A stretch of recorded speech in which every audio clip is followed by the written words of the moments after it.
आप सभी देशवासियों को अवध केसरी सेना के राष्ट्रीय अध्यक्ष नीरज सिंह का सादर प्रणाम। जय श्री राम।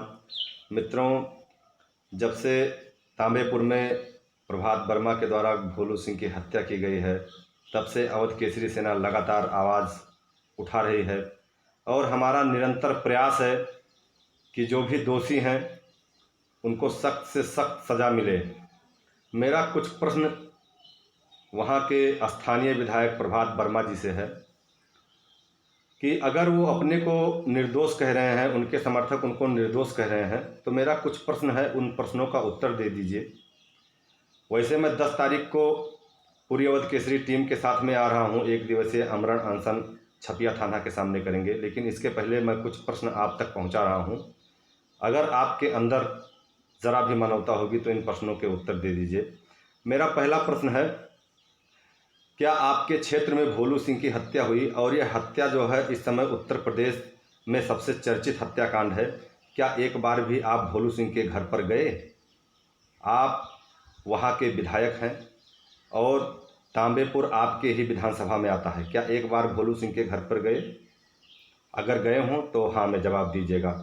मेरा दूसरा प्रश्न है, क्या ट्विटर, फेसबुक, इंस्टा या तमाम सोशल मीडिया के माध्यम से आपने एक बार भी भोलू सिंह की हत्या पर दुख प्रकट किया? अगर किया होगा तो इसका भी जवाब देना। मुझे नहीं पता कि आपने किया कि नहीं किया। मेरा तीसरा प्रश्न ये है, जो सबसे सटीक ये लगता है कि जो आप पर दोष सिद्ध करता है, वो आपके ही पार्टी के सांसद, आप बीजेपी से विधायक हैं और बीजेपी पार्टी के ही कैसरगंज सांसद ने आप पर खुला आरोप लगाया है कि भोलू सिंह की हत्या आपने करवाई है, और उसका ऑडियो भी जनता के सामने उन्होंने प्रस्तुत किया कि भोलू सिंह जिसमें कह रहे थे कि प्रभात वर्मा हमारी हत्या करवा देंगे। ये सबसे बड़ा दोष आप पर लग रहा है, जो आपके ही पार्टी के सांसद। पार्टी एक ऐसा स्थान होता है कि जो सब चीज़ों से ऊपर उठकर पार्टी विशेष के लिए व्यक्ति जो है न्यौछावर रहता है। आपके ही पार्टी के जो है सांसद जी आप पर आरोप लगा रहे हैं कि आप हत्या में शामिल हैं, आप षड्यंत्र किए हैं। और इसके बाद में चौथा सवाल मेरा ये है कि जब आपके बेटे, प्रभात वर्मा जी आपसे ये सवाल है कि जब आपके बेटे को भोलू ने मारा तो आप हजारों समर्थकों के बीच में ये कहते हुए पाए गए कि अभी इलेक्शन है, इलेक्शन में मेहनत कीजिए, इलेक्शन जितवाइए और ये भोलू सिंह ज़्यादा दिन जिंदा नहीं रहेंगे। इस बात के गवाह हजारों समर्थक हैं जिनके बीच में आपने ये बात कही थी। आपने क्यों कही थी? आज भोलू सिंह की हत्या हो गई, इसलिए आप कटघरे में आकर खड़े हुए हैं और आप पर सवाल उठता है कि आप भोलू सिंह की हत्या कराए हैं।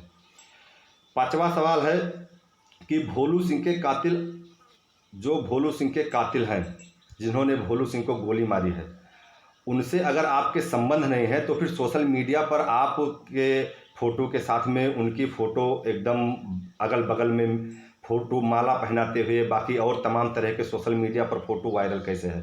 अगर आप और कातिल के बीच में संबंध नहीं है, इसका मतलब कहीं ना कहीं कुछ दाल में काला है।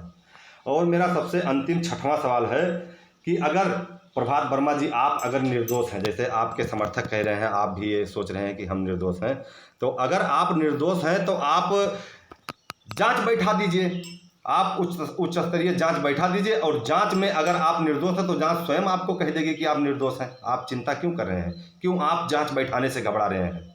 अगर आप जांच नहीं बैठा रहे हैं और इन सवालों का आप नहीं उत्तर दे रहे हैं, तो मैं अवध केसरी सेना का राष्ट्रीय अध्यक्ष ही नहीं, मैं पूरे समस्त गोंडा जनता की तरफ से मैं ये कहूँगा कि आप कातिल हैं। या इन प्रश्नों के उत्तर दे दीजिए या आप जांच बैठाइए। अगर जांच आपको निर्दोष करार दे रही है तो कोई जातीय दुश्मनी आपसे नहीं है। मैं दोबारा आवाज़ नहीं उठाऊंगा। इसी के साथ मैं अपनी वाणी को विराम देता हूँ। जय श्री राम, जय अवध केसरी सेना।